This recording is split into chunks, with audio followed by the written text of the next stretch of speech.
Insiden terbunuhnya M. Rido warga Talang Putri Pelaju Palembang terekam kamera pengawas dan video warga pada Sabtu 9 Agustus 2025 dini hari.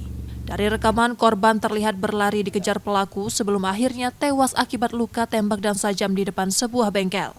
Rekaman itu menjadi petunjuk polisi untuk mengungkap identitas pelaku. Pelaku diketahui merupakan ayah dan anak JY 39 tahun dan AR 19 tahun. Keduanya ditangkap di Pelabuhan Merak 21 jam setelah kejadian.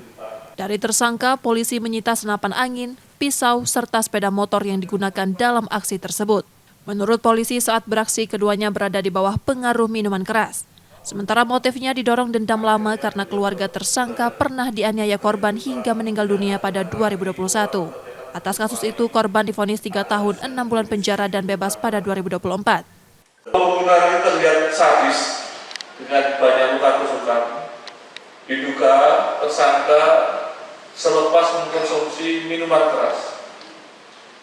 Inilah faktor utama kita melihat bahwasannya kenapa luka tusukan cukup banyak, di mana sepulang minuman keras tersebut tersangka melihat kehadiran korban dan spontan melakukan pengambilan barang yang akan digunakan melakukan pembunuhan dan secara spontan mendatangi korban yang pada akhirnya terjadi peristiwa pembunuhan tersebut.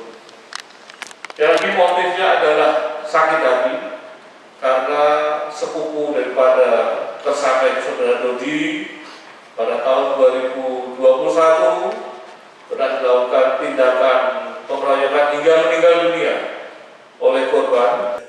Akibat perbuatannya, kedua tersangka terancam hukuman 15 tahun penjara. Reski Oktora Amalia, Yudi Kiswanto, Kompas TV, Palembang, Sumatera Selatan.